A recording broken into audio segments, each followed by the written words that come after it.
Hello, everybody. I'm Damien Barshish. I'm the head of the Sustainable Development Governance Program at IDDRI. So you are joining a session of the conference on the Next Generation Multilateralism, Planetary Governance for Sustainable Recovery, co-organized by IDDRI and the European Chair on Sustainable Development of Sciences Po Paris. The session you join is an exciting second debate called Beyond the Washington Consensus, What Next Stage Towards Sustainable International Economic Governance. I now hand the floor to Camilla Bausch, Scientific and Executive Director at the Ecologic Institute, who is going to chair the session.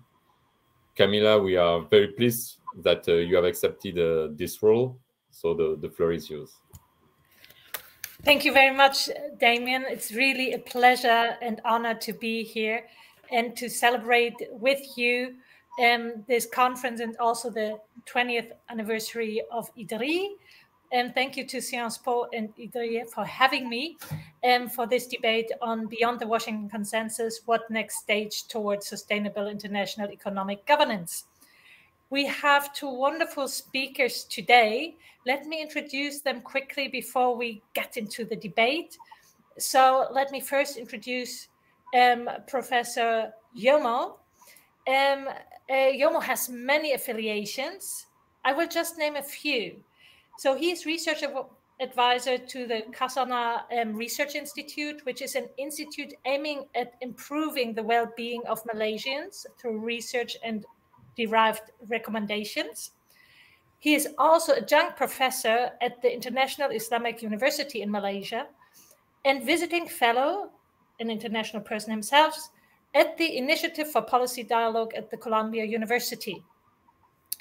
But he also in the past worked for many years in leading positions in the UN system, be it UNDESA, be it FAO, be it the UN General Assembly, to name a few. He also received several honors and awards for his work. And I think for today, it's especially fitting that he, in 2007, received the Vasily Leontief Prize for advancing the frontiers of economic thought. So maybe we can advance some economic thinking today. Very warm welcome to Jomo. And now Sharan Burrow will be with us in a second, but let me introduce her already to you. So since 2010, Sharan is the General Secretary of the International Trade Union Confederation, ITUC. So this confederation is actually the world's largest trade union federation, founded in 2006, and it has more than 207 million members in more than 160 countries. So quite an amazing reach today at our table.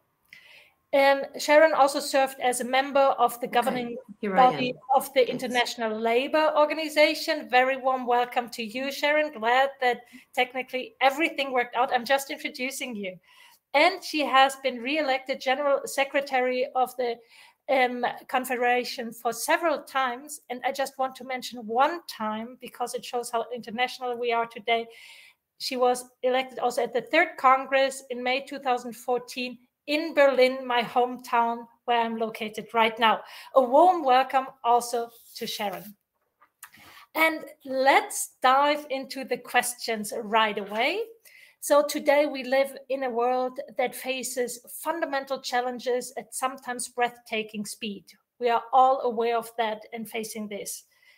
There are many well-known and old drivers for change, like digitalization, globalization, or population growth, and they are broadly discussed for years.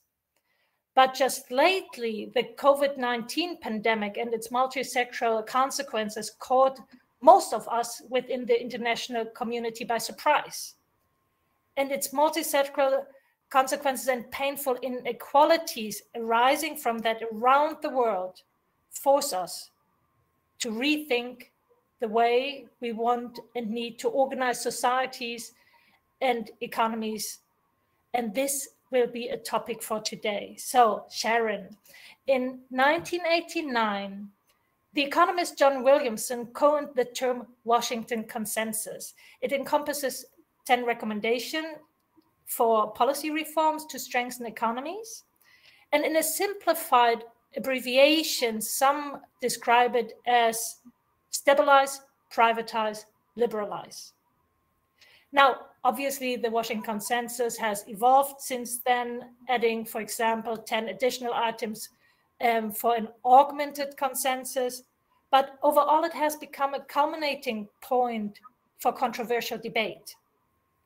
In the face of the impacts of the pandemic, is a new and revised Washington Consensus evolving, or even a radically different economic vision?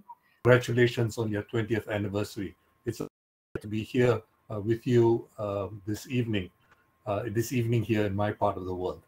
Let me emphasize that John Williamson's coining of the term Washington Consensus reflects a particular view as a Washington insider at that time, where he basically saw a consensus emerging, particularly following the presidency of about 8 years. This, of course, followed from the Thatcherite prime ministership in Britain, and there was a view about a reduced role for government. Hence, so stabilization basically referred to austerity. Privatization, of course, was very important. And a third element, opening up markets ostensibly. Now, in effect, that consensus was ending precisely at that time. By the early 1990s, things were beginning to change. Many of the so-called neoliberal regimes of the previous period came to an end, and the new Washington Consensus, which was very much against both Keynesianism as well as developmentalism, basically came to an end. And this, I think, was an extremely important thing for us to take into consideration. Now, ever since then, we have seen, as you correctly pointed out, many different versions: the augmented Washington Consensus, a post-Washington Consensus, a post-Washington Consensus, and so on and so forth. But basically, things began to change at precisely that moment, precisely because, not because of the end of the Reagan presidency or the Thatcher's prime ministership, but really the end of the Cold War. The end of the Cold War basically represented a seeming triumph for neoliberal ideology, but which led to a period of so-called American sovereigntism, of American ascendancy, where it was no longer to have a consensus involving the North Atlantic Alliance. And this, I think, was a very important change.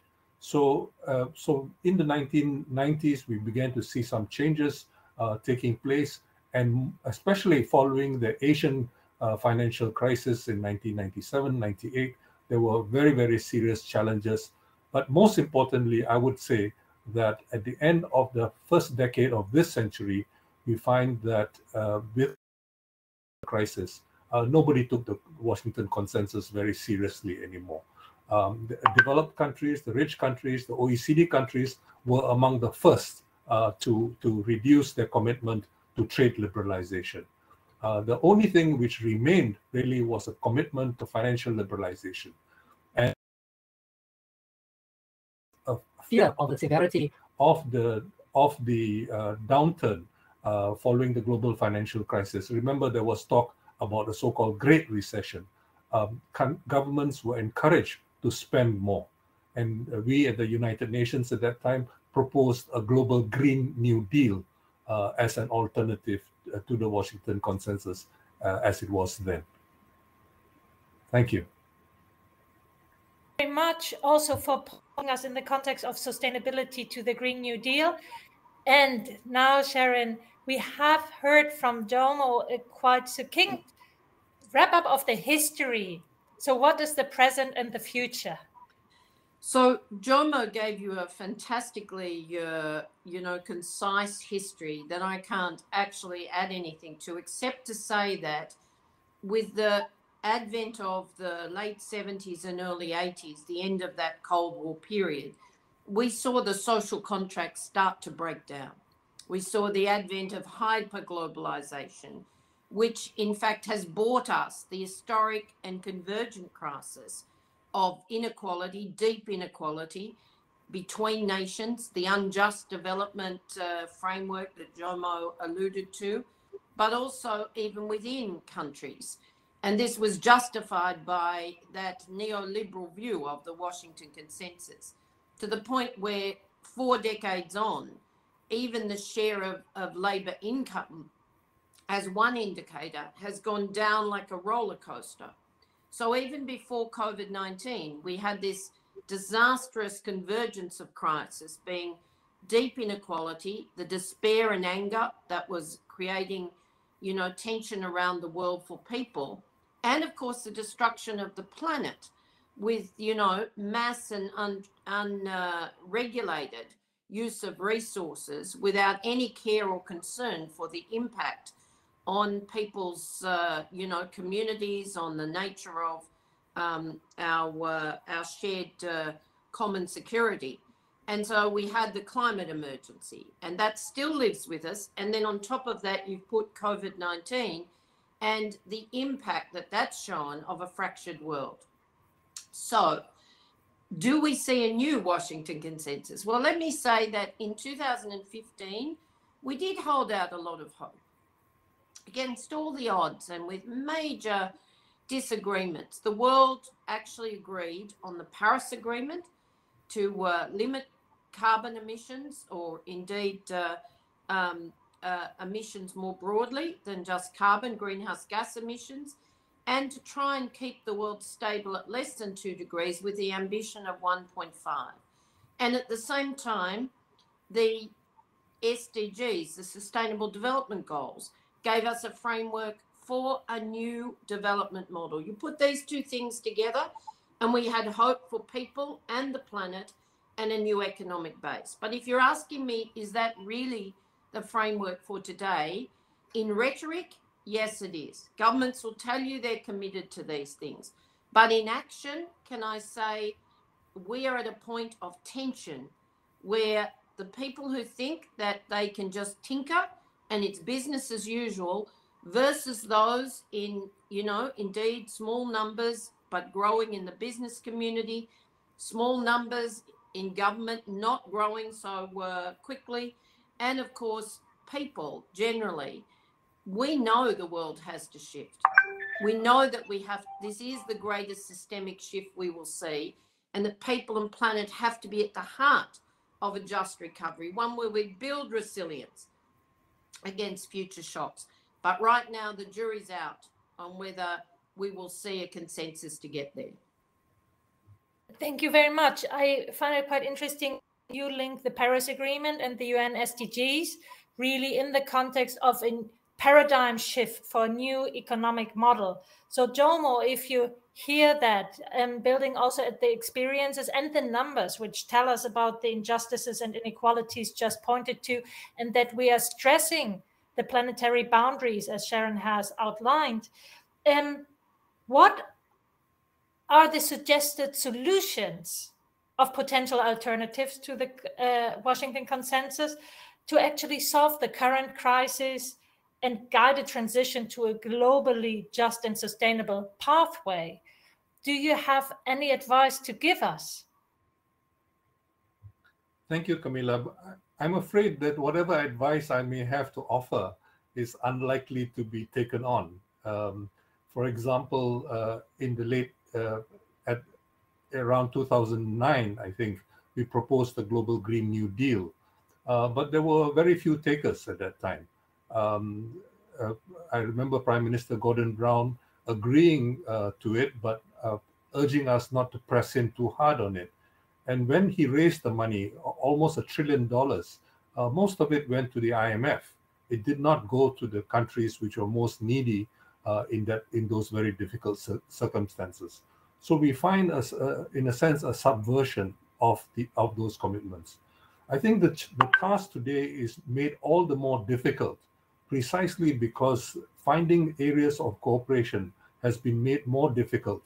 I think Sharan Burrow was completely on the point when she emphasized that the neoliberal ascendance of the 1980s was made possible by basically the end of the prevailed in the post-war period, a contract between capital and labor, that labor would share of income would basically not decline. So as economies grew, organized labor particularly would partake of this. That broke down, and instead a continued emphasis on production was often at the expense of labor, and also very importantly at the expense of the environment. And so now we are living with the consequences of this. It's not as if all this is terribly new. I'm old enough to remember President Jimmy Carter raising the question of climate even before Prime Minister Thatcher did. But her commitment to climate was not enough for her to do much more than she actually did. So we find that building a consensus around this today is extremely difficult, especially because of the failure of the international community to come around not only against climate change, but also in dealing with COVID-19. We have seen an emerging divide around vaccines, an emerging refusal of the rich countries with patents to agree to enable developing countries to produce much more of the other COVID-19 needs, tests, treatments, equipment, and so on and so forth. So all this basically does not bode well for international cooperation. And just making slightly more money available, and I should emphasize that way back in 2009, commitments were already made at that time for 100 billion annually by people like then President Sarkozy, Prime Minister Gordon Brown, and by the European Commission.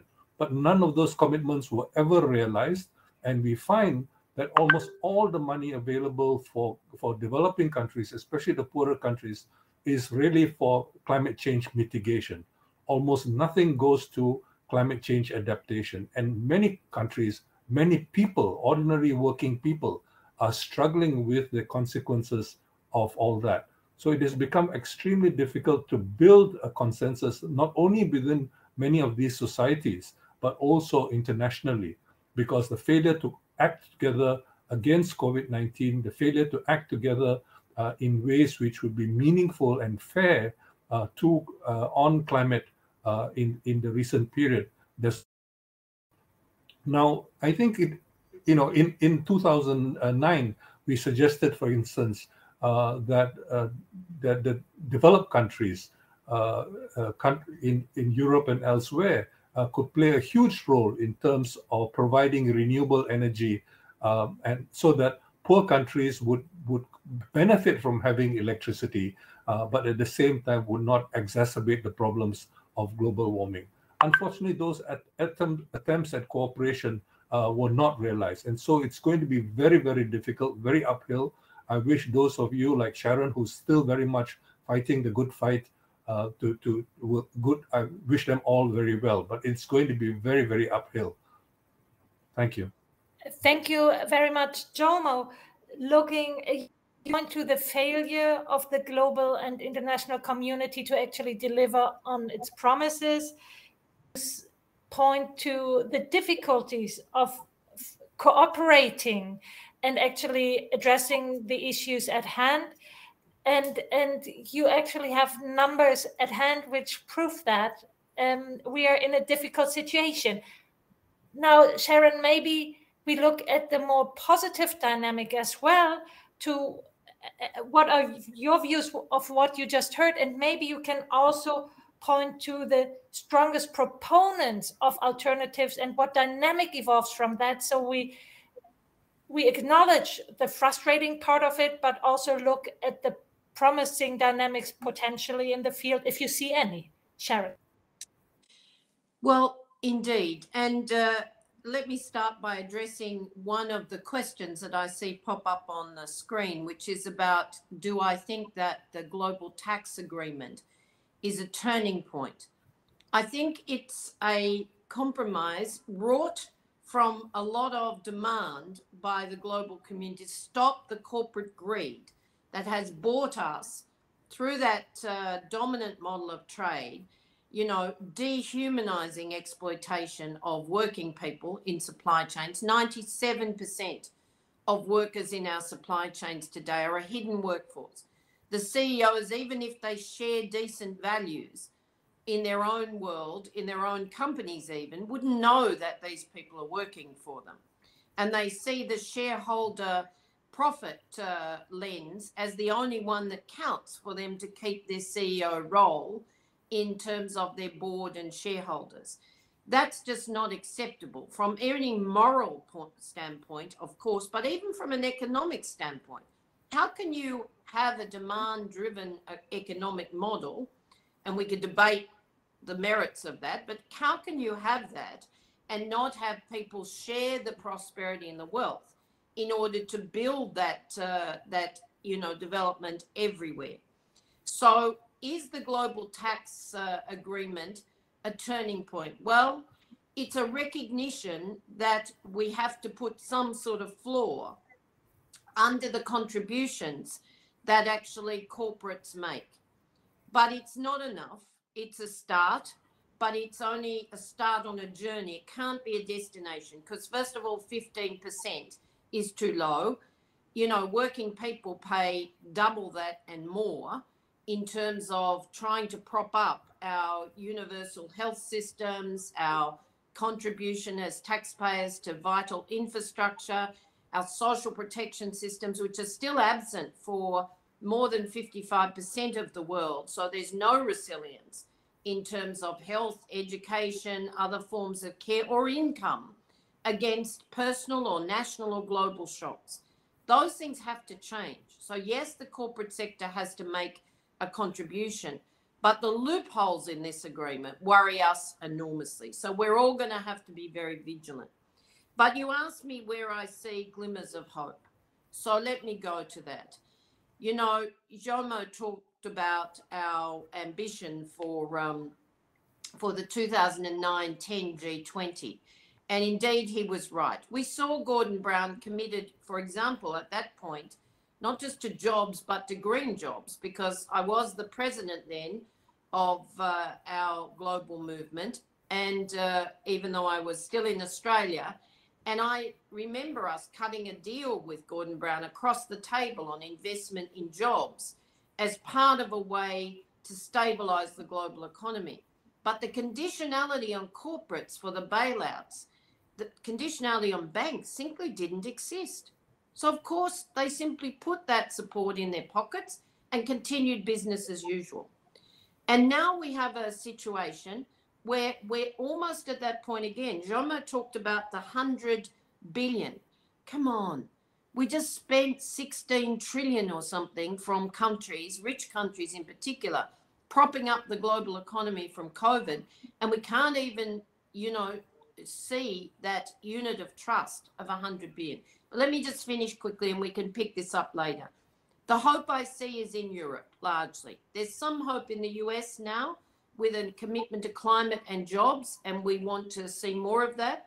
But there's hope in Europe with three areas. One is indeed the Green Deal with its three pillars, a social pillar of rights and just transition amongst them.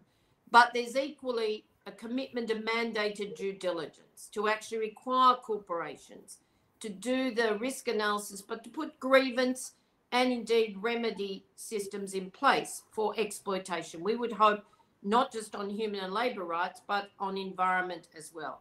And there's a taxonomy of environment and social taxonomies.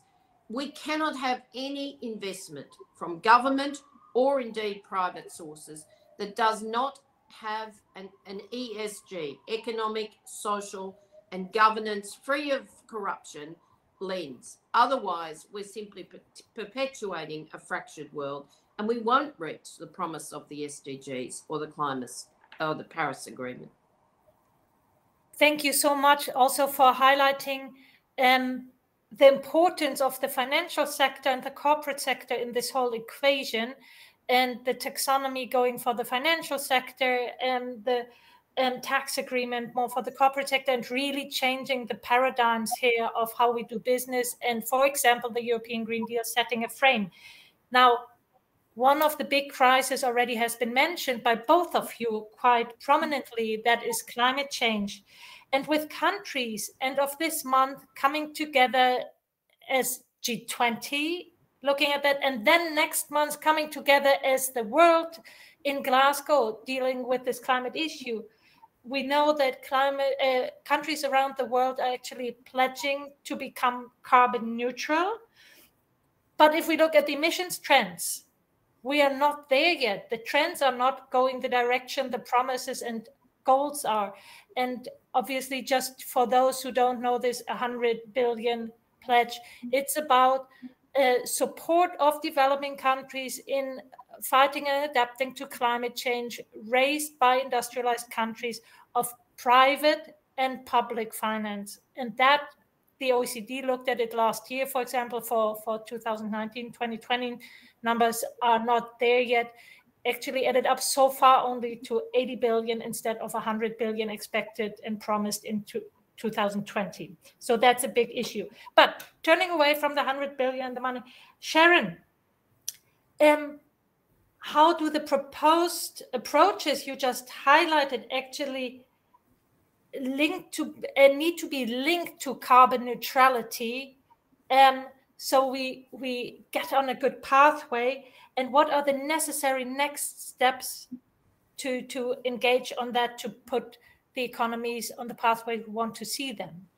So these NDCs, or the government pledges for reduction, are critical, but they don't stack up. It's that simple. When you look at them, we're still on a trend to somewhere towards 3 degrees, which will devastate the planet. And all those low-lying areas in the Asia Pacific, from which I come from, but also around the world, can see sea rises, you know, of dramatic proportions. So we have to do more. If governments don't have the courage, then the rest of us have to have it. And that's why this COP will be slightly different. It will have industry days where, you know, everybody, we say every sector has to transition, and it must be a just transition for workers. But you can't have any sector, whether it's energy or the technologies in addition to energy that go into heavy industry, whether it's transport, whether it's construction, agriculture, services. We know that this is the biggest systemic transformation we will face. So what do we need to do about that? We need for workers and their communities to make it a just transition. For workers, that's very simple. We know there are jobs in the transition. In fact, in renewable energy, for every 10 jobs, there's 5 to 10 in supply chain manufacturing. And indeed, in if they're good jobs with decent wages, there's 30 to 35 in broader community jobs, which provide the services and grow from the investment. That's a basic economy. We also know that, you know, investment in green technologies outweighs the jobs in traditional technologies. I won't take time here to go through it, but any desk research on jobs being created with investment in the green economy will show you that. But we need, and I'm looking again at the questions, we need to build the demand from society. We need to work with those CEOs who are in fact prepared to make the shift. And but we have to stand against those that not. And you know, we've begged our investors with our pension funds and others to demand that fossil fuel companies transition, that they're clear about transitioning. But can I tell you, I saw a presentation from Carbon Tracker as the latest bit of research yesterday, and it shows you that very few are. Very few are. They're still tinkering at the edges and pretending small amounts of CapEx in cleaner technologies is adequate. It is not. So every sector must transition. Governments have to be forced, where we have the opportunity for power through the ballot box to do more, but people in every walk of life, in their workplaces, and indeed where they have influence. We have to climate and employment proof our future. And one final thing, if we don't build with a global fund, universal social protection that will help people in the context of these shocks, whether they're economic or they're climate related, which we know will keep coming, or whether they're future health shocks, then we are not serious about a world where everybody matters, where we leave no one behind. It's affordable. Every dollar we put in to universal social protection, we get it back and up to 1.9% more. Yes. Builds jobs and a basic economy. Yes. But the solidarity we need to get all of this done can no longer divide us between developing and developed countries. Everybody has to matter. Thank you. Thank you very much. And thank you also for pointing to the need of societies to really demand that of their leaders in whatever way they can in the respective circumstances they are in, and to make that contribution. And now, Jomo, please react to what you have heard. And also, may I ask you, with your UN background, what would be cooperation priorities in your view for attaining climate neutrality and sustainable development goals at this moment in time? Jomo, please. Thank you, Camilla. I think I have to reiterate what Sharan just said. We are really off track as far as climate goals are concerned. And the recent IPCC report suggests that you cannot control and just target, say, 2 degrees, for instance, and hope that it will stay at 2 degrees. The forces involved, there is a cumulative effect, which will basically, and the head of that particular section, I think section 7 in the IPCC report, basically warns that it is possible to go up to about 4 degrees Celsius. Now, for those who are more familiar, 4 degrees Celsius is over 7 degrees Fahrenheit. That's a lot of temperature. Now, we already see, Sharan reminded us what is happening in the South Pacific. It's also important to remember that in Asia, many rice-growing areas now are inundated with seawater and are no longer able to produce food in the same way that they used to. We see in Africa, in the Sahel region and beyond the world, greater aridification, huge water supply problems, some immediate, some in the medium and longer term. All these are huge problems. Countries are struggling to cope. Countries are struggling to deal with these problems.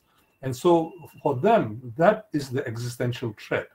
If we do not have an arrangement, if we do not make for countries and people to be able to deal with climate change, global warming, which is already happening, I'm afraid we are not going to make much progress. Now, let's go back to the agreements which we have. Let us not delude ourselves. Of course, Paris was better than Copenhagen, but Paris is a voluntary agreement. It was not. It is still a voluntary agreement, very different from, say, militaries. And we know that the Kyoto Protocol was rejected by the US Senate 95-0.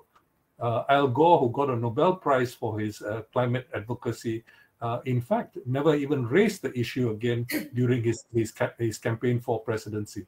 So this is the problem in which these are the problems in which we live, in the world in which we live. And unless we deal with the questions of corporate power, and corporate power is growing because property rights, contractual rights, and so on and so forth are changing in ways which are favoring capital. Just last month, for example, there was an attempt to try to ensure that developing countries, that the food systems in the world be changed in ways which would basically favor the power of transnational cooperation.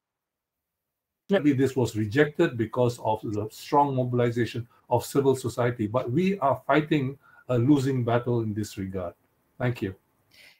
Thank you very much. And I think your intervention shows how serious that is and how threatening it feels for many people in many parts of this world. And let me just say, because the G20 is coming up, that means, for example, we need to phase out fossil fuels, phase out coal. The OECD countries should do so by the end of 2030, phase out harmful subsidies, stop investing in coal, all of this.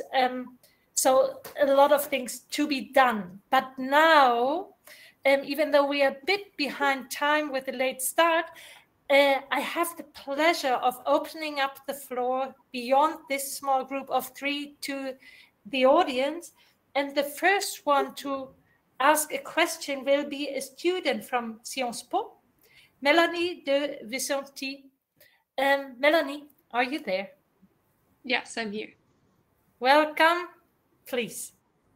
Thank you. Thank you so much for your answers.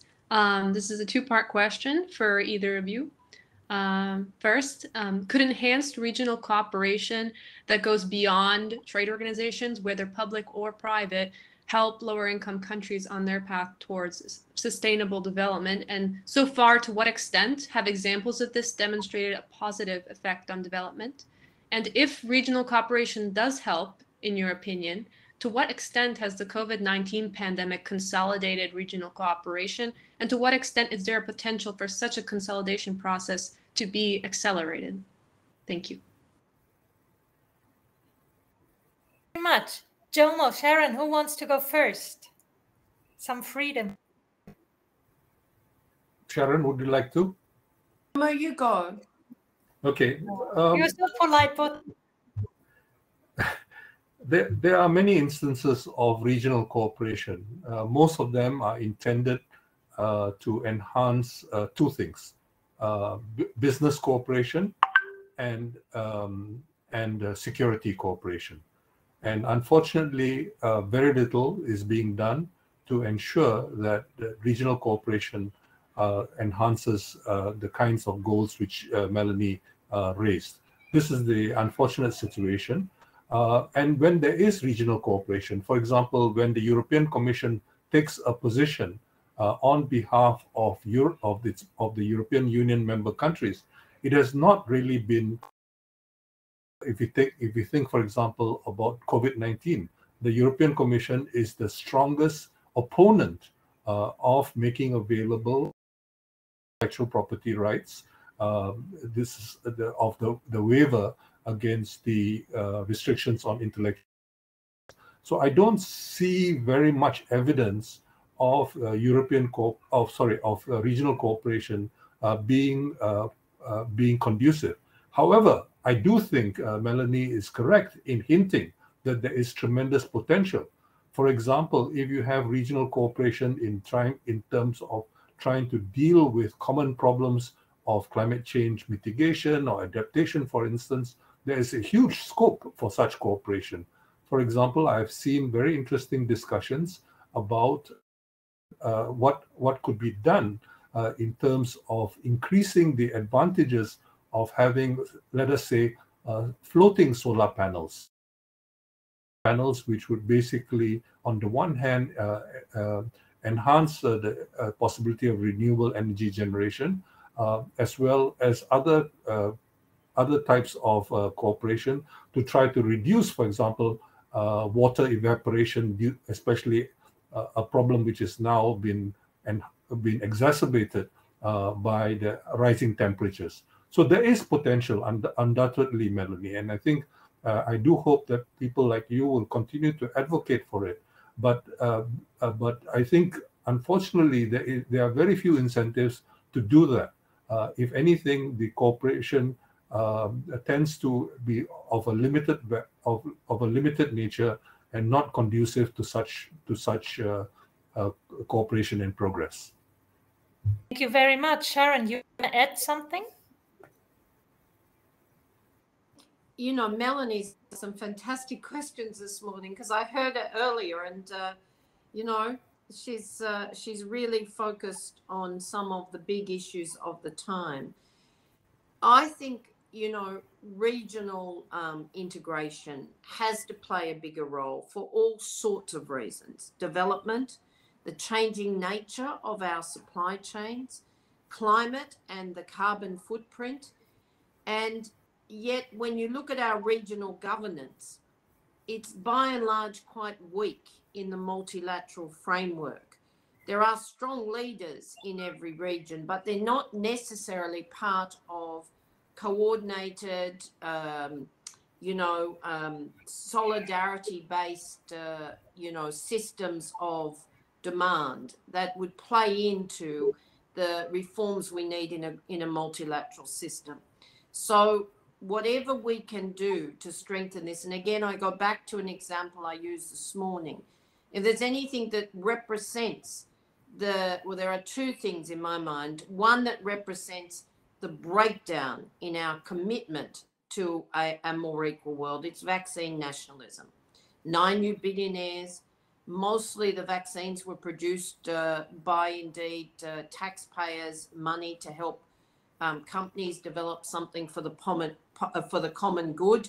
Very okay. But having made the profits that have been made, the fact that it's not being shared, there's not a commitment to waiving intellectual property, to allow generic production, the production capacity and know-how in regional hubs around the world, not just for COVID-19, but the knowledge and the development that would allow us to exercise our collective brain power globally against future shocks.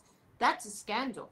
But think about that in the supply chain context for working people as well, whether in terms of decent work or climate. You know, technology is changing our supply chains, demand's changing our supply chains, but people who have no hope are still being forced to scramble for jobs either in an informal economy or for poverty wages in the supply chains that exist. We have to change the economic model. If we're not seeing companies, and there are some, who are recognizing that you have to produce for the domestic economy, you have to produce for regional economies, and that our supply chain distribution from south to north, from the poorer countries to the richer countries, is no longer a norm that we can just sustain on its own, then we will fail again. We will simply see more conflict, more tension, more social unrest.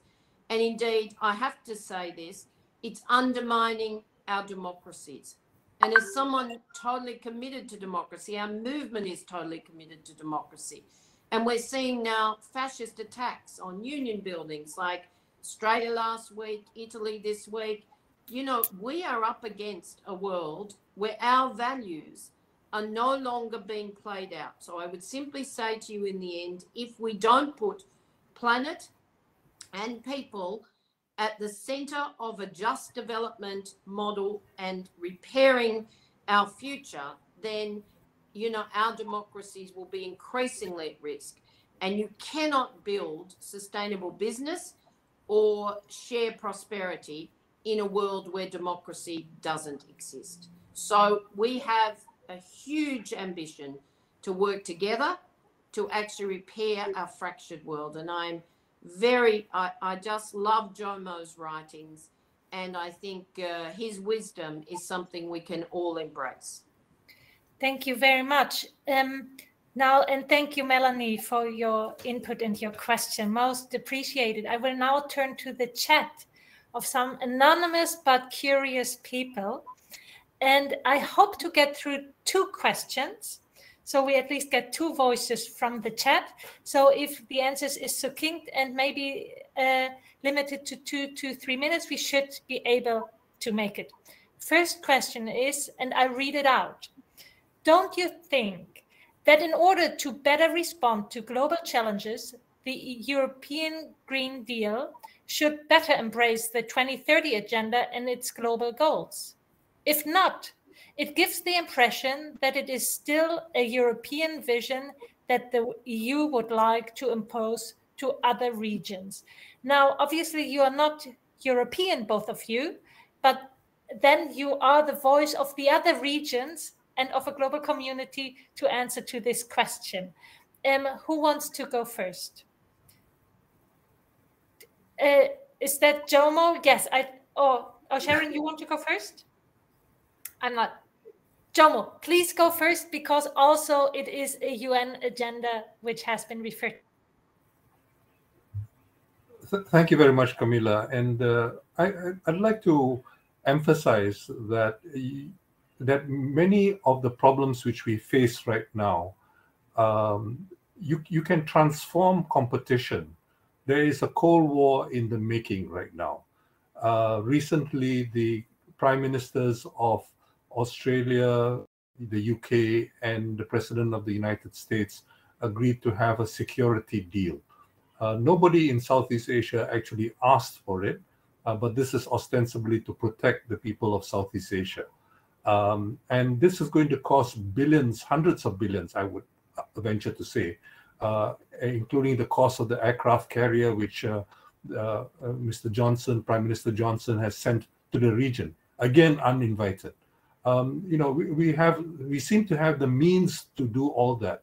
I just want to remind you that back in the late 1970s, I think it was, the Soviet Union challenged President Jimmy Carter to eradicate smallpox from the face of the earth.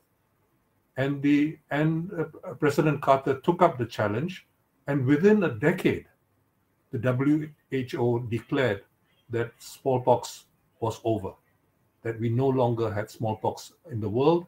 The virus was certain quantities were kept for medical research and so on and so forth, but that was over.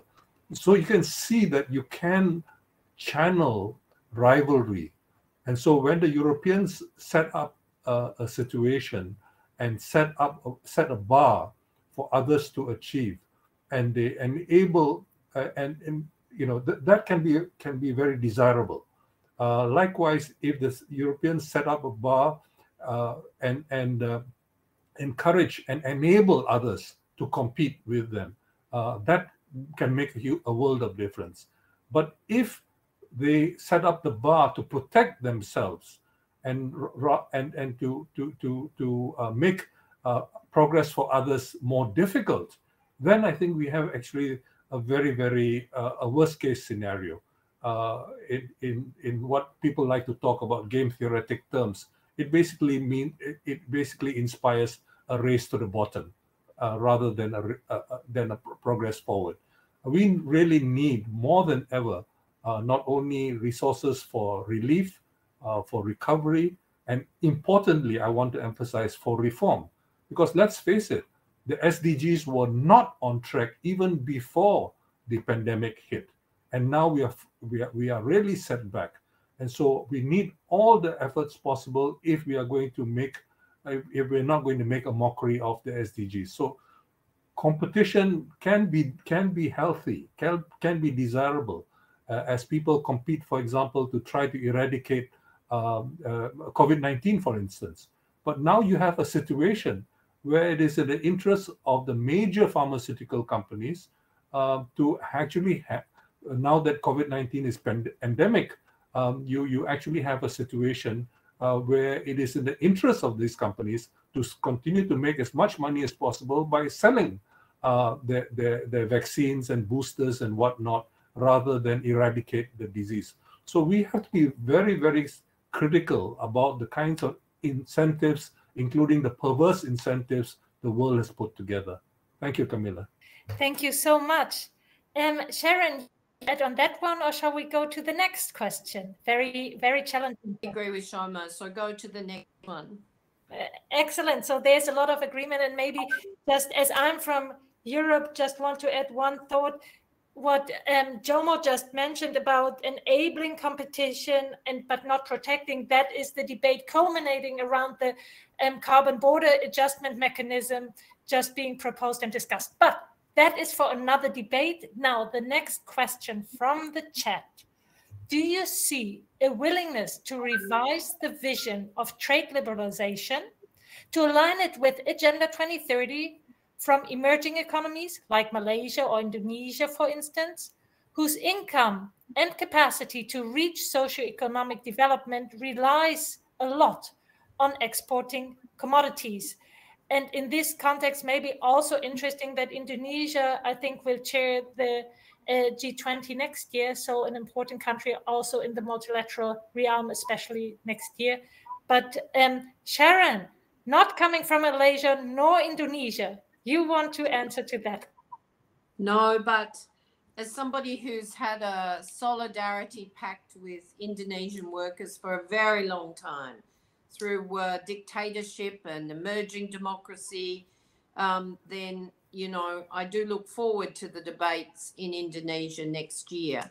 It is not actually as robust on either the social front with social dialogue or indeed the rights or environmental front. But let's hope that the G20 can infuse new ambition into that country, as well as some of our other Asian countries, including my own, can I say. But I wanted to go to the answer to the question in part lies with where you left off, Camilla, because if the WTO doesn't recognize that notion of protectionism, with its old definition of simply being about protecting the wealthy, has to die, we're all in trouble. Because if you look at the WTO now, if you want a fair competition floor, then you have to have, you know, environmental standards, and you have to have human and labor rights. If we don't have those as a fair competition floor, then trade is going to continue to be exploitative. Now, that doesn't stop countries, and it should enable countries, in fact, to actually have the policy space for industry policy and development that will result. If, though, you keep outsourcing environment to the UNEP and rights to the ILO and pretending that trade is neutral, then, in fact, we continue to destroy the aspirations for equality and for a just development model of the SDGs, or indeed the hope of ambition for a Paris climate agreement. So, you know, this has to shift. And in terms of Europe, I understand totally the aspirations around CBAM, and we support them. Now, okay, we have to look at how you balance equivalences. But if we have to save the planet by ensuring that industrial production is clean, so take steel, for example. My own deputy president is an advisor to the Swedish SSAB. They've produced the first 200 tons of steel that are carbon free, that are actually carbon neutral, I should say. But go to India. You have a cement company, Damia, that has indeed not just reduced dramatically its emissions in cement production, but is actually looking at circular production processes by capturing heat and carbon and making other environmental friendly products. This is the future. Now, if we're going to have countries dumping against those companies, then we're in trouble as a planet. But there's one vital thing, and it comes back to the lessons of vaccine nationalism. We must share this technology. We must make it available, and we must indeed, oppose dirty production, dumping of dirty production, but we have to share our knowledge, our production capacity, and we have to build inclusive economies so that export model, yes, which has been exploitative, as well as given opportunities to developing countries, can't continue to be the dominant model on its own. There will be exports, of course, but we have to have a capacity for just development.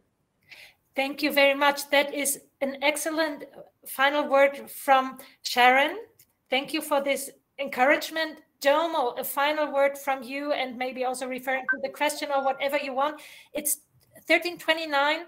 I hope we can go over 2 minutes. But Jomo, the floor is. Thank you very much, Camilla. I have been rather pessimistic and critical, and I have good reason to be. But I want to emphasize that I am also optimistic. yesterday, or sorry, the day before yesterday, Kristalina Georgieva, the managing director of the IMF, whom various people in Washington as well as in London wanted to fire from her role. Probably the most progressive managing director of the IMF we have seen in the history of the IMF.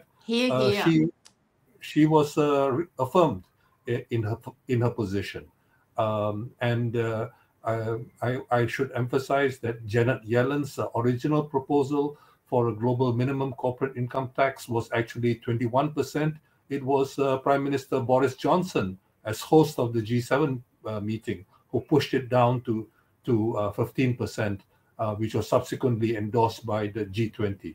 And it is people like Greta Thunberg who have done so much to mobilize so many people around the world. So I feel optimistic, and it's perhaps no coincidence that all these people I've mentioned happen to be women, including the other two on this panel. So I think, while I did sound very pessimistic, I think that there is a silver lining to this cloud.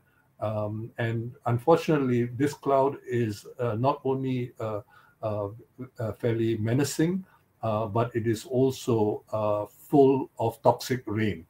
So we really have to do something to get our act together, and we can't be selective about this. There's so much to be done on the sustainable development front, and it's been a real pleasure to be with all of you, with both of you this evening, and with a very lively and interested audience. Thank you. Thank you very much, Jomo, and thank you, Sharan, for this debate, which was most inspiring for me, pointing to the threats, but also pointing to the opportunities and the need. And I like what Jomo just said. Let's get our act together collectively and make this world the world we want to live in. Thank you very much. Have a wonderful day. Stay strong. Bye-bye. Thank you.